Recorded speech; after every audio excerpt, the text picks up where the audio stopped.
दिल्ली में ये लॉकडाउन कर सकते हैं, कोरोना का बहाना लेके इस आंदोलन को खत्म करने का प्रयास करेंगे। बड़े भाई होने के नाते मैं उनसे कहना चाहता हूं, जब तक आप सड़क पर नहीं आओगे, जब तक अपने आंदोलन को जन आंदोलन नहीं बनाओगे, क्योंकि इस देश में युवाओं की बेरोजगारी की समस्या वाकई में बड़ी भयानक समस्या है, उसके लिए उन्हीं को आना पड़ेगा। तो वो ट्विटर छोड़ के, फेसबुक छोड़ के, व्हाट्सएप छोड़ के, यूट्यूब छोड़ के सड़क पे आना चाहिए सबको इकट्ठा होके। तब ये सरकार जो है उनकी बात मानेगी, तब ये सरकार झुकेगी। आंदोलन तब तक चलेगा जब तक सरकार तीनों कानूनों को वापस नहीं लेगी और एमएसपी को कानून नहीं बनाएगी। इसमें बहुत सीधी सी बात है, ये कोई ऐसी कोई लंबी चौड़ी बात या कोई ऐसी कठिन बात नहीं है जिसको समझने में दिक्कत होती हो।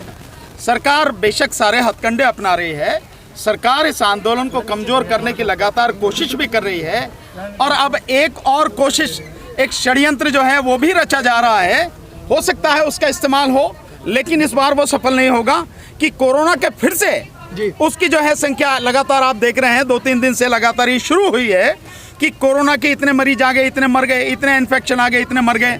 महाराष्ट्र में भी, और महाराष्ट्र में भी उन जगह पर जहां किसान आंदोलन है वहां को टारगेट करके जो है लगातार लॉकडाउन वगैरह, और यहाँ भी ये कोशिश हो सकती है, लेकिन इस बार ये सफल नहीं होगी कोशिश।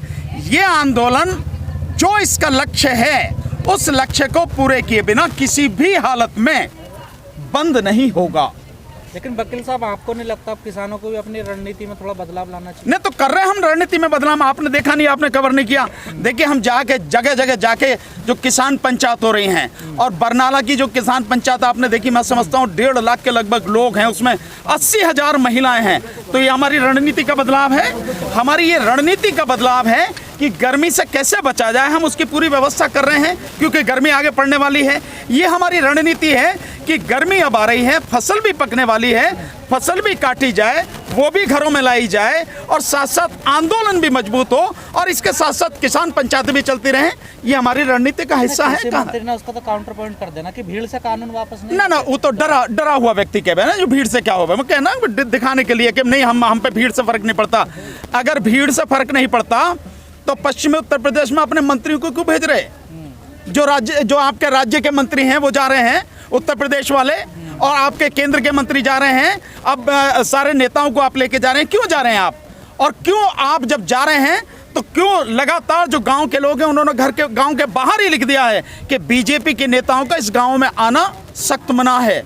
आपको समझाने जा रहे हैं ना, वो कह रहे हैं। नहीं, हमें समझाने की जरूरत नहीं है, समझने की उन्हें जरूरत है। हम खूब समझते हैं और हम लगातार लोगों को समझा रहे हैं। और धन्यवाद आप सबका, सोशल मीडिया के आप सारे साथियों का दिल से धन्यवाद कि आपकी बदौलत लोगों को ये बातें समझ में आ रही हैं, कानून समझ में आ रहे हैं कि कानून हकीकत में है क्या, और सरकार किस तरह से उनके साथ धोखा कर रही है, कैसे इस देश को तबाह और बर्बाद करने पर तुली हुई है। सर, आप जैसे लोग कहते हैं सीधी उंगली से घी नहीं निकलता है, तो कब तक सीधी उंगली रहेगी आप लोगों की? नहीं, जब तक जो है मतलब लगेगी कि हाँ भाई अभी सीधी उंगली से निकल सके, जब तक सीधी रहेगी, जब जरूरत पड़ेगी तो फिर आगे देख लेंगे कैसे करना पड़ेगा। 256 किसान शहीद हो चुके हैं। देखिए पीपल साहब, जब संघर्ष चलता है, संघर्ष में कुर्बानी होती ही है, ये सच है। ये सच है कि जो हमारे बीच से हमारे साथी 256 साथी चले गए हैं, वो उनके प्रति हमारी संवेदना है, हम समझते हैं, उनका दर्द समझते हैं, उनके परिवार का दर्द समझते हैं। लेकिन संघर्ष है, इस संघर्ष में कब तक चलेगा हम नहीं जानते हैं, पर संघर्ष में ये कुर्बानियां देनी पड़ती हैं, समय भी होता है, पैसा भी बर्बाद होता है, जान भी जाती है, चोटें भी खाई जाती हैं, FIR भी होती हैं, जेल भी जाना पड़ता है, सब तरह की सारी चीजें होती हैं। ये हिस्सा है संघर्ष का, इससे घबराने की जरूरत नहीं। सर, सरकार की मंशा है कि गाजियाबाद को भी जैसे कोरोना उसमें लेके यहाँ भी लॉकडाउन लगने की संभावना? नहीं, मैं तो देखिए इस बात की, मैं तो आपको बता रहा हूँ, पहले मैं इसीलिए बता रहा हूँ कि अब जैसे आप देखेंगे कि CA NRC का आंदोलन था, बहुत जबरदस्त आंदोलन था, पूरे देश में आंदोलन था। मोदी जी ने 4 घंटे के टाइम देके और पूरे देश में लॉकडाउन कर दिया। ठीक इसी तरह की स्थिति ये आंदोलन, इन्होंने सारे हथकंडे अपना लिए, इन्होंने बल प्रयोग कर लिया, इन्होंने षड्यंत्र कर लिया, इन्होंने रास्ते रोक दिए, रास्ते में कील गाड़ दी, और जितनी भी चीजें कर सकते हैं इन्होंने नकली किसान बना लिए। उन नकली किसानों से, किसान संगठनों से बात करने की बात कर रहे, तब तो कहीं भी नजर नहीं आ रहा कोई भी।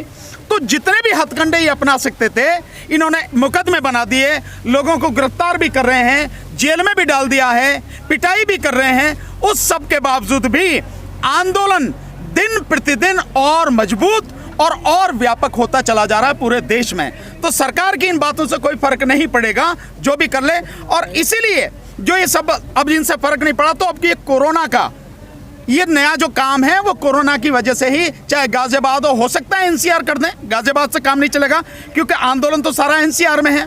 अगर आप सिंगू बॉर्डर जाएं वो भी एनसीआर में है, आप टिकरी बॉर्डर जाएं वो भी एनसीआर में है, आप अगर उधर चले जाएं शाहजहाँपुर बॉर्डर पर वो भी एनसीआर में, पलवल वाला भी एनसीआर में, और ये तो है ही है एनसीआर में। तो एनसीआर में और दिल्ली में ये लॉकडाउन कर सकते हैं, कोरोना का बहाना लेके इस आंदोलन को खत्म करने का प्रयास करेंगे।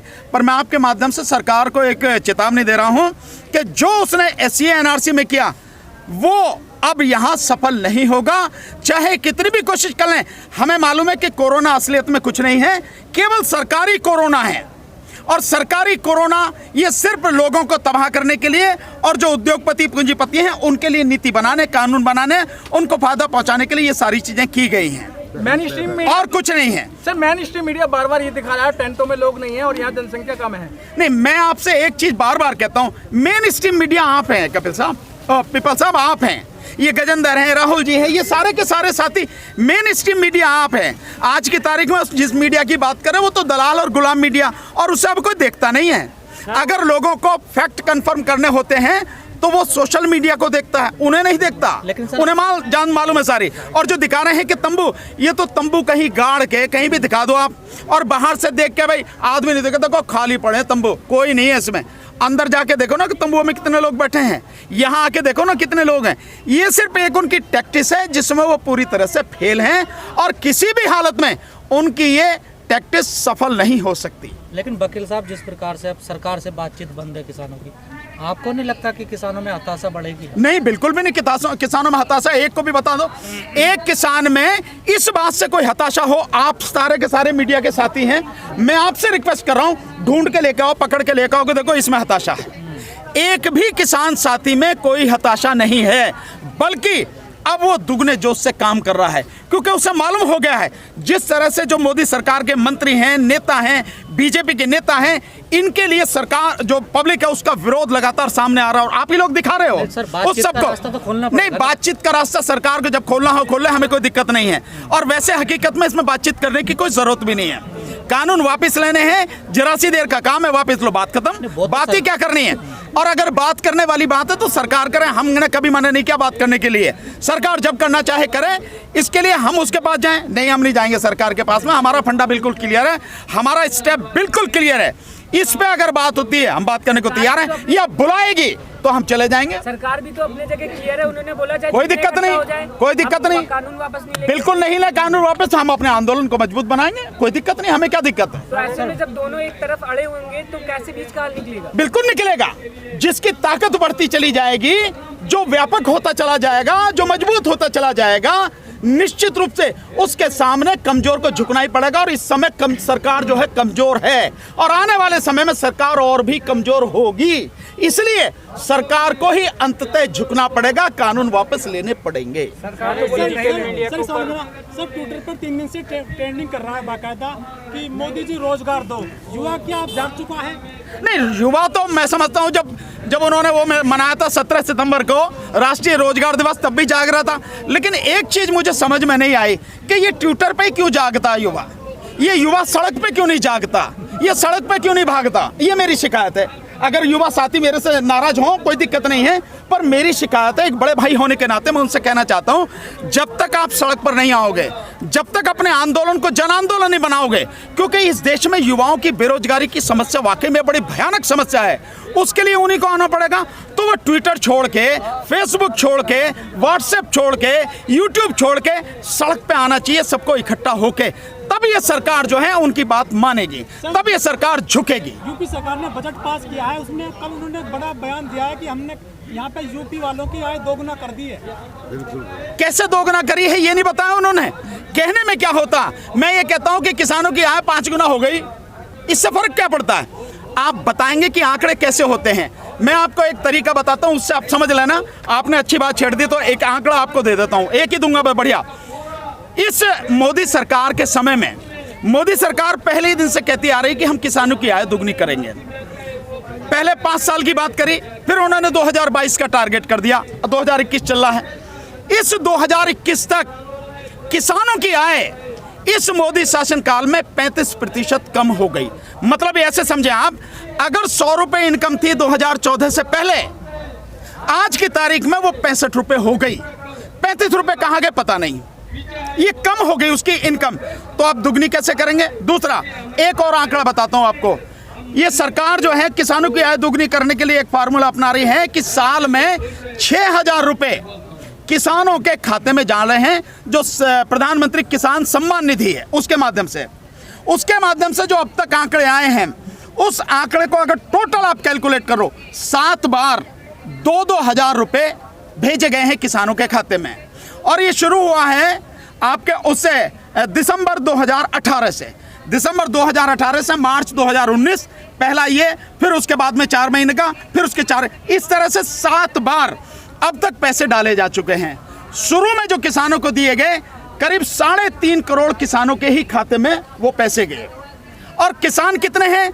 सरकारी आंकड़े के हिसाब से इस देश में 14 करोड़ 64 लाख किसान हैं, जिसमें सरकार के हिसाब से 12.5 करोड़ किसान छोटे किसान है, यानी जिन पर 2 हेक्टेयर से कम जमीन है। मतलब 2 हेक्टेयर का मतलब हो गया कि उन पर 5 एकड़ से कम जमीन है, या अगर बीघा में कहो तो 25 बीघा से कम जिस पर जमीन है, वो किसान छोटे और मझोले किसान हैं। उन 12.5 करोड़ किसानों को सरकार किसान सम्मान निधि देती है। अभी तक जो मैक्सिमम सरकार दे पाई है, मैक्सिमम एक बार में, वो 10 करोड़ 40 लाख। ये सरकारी आंकड़े, इनकी कंफर्मेशन नहीं है।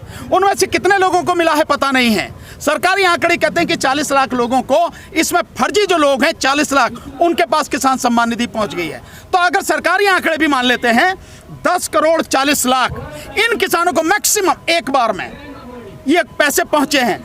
इस 7 बार में टोटल अगर हम कैलकुलेट कर रहे हैं तो 1,10,000 करोड़ 1,10,000 करोड़ रुपए इन 7 बार के टर्म में किसानों के पास पहुंचे हैं, अगर सरकारी आंकड़ों को सही मान लेते हैं तो।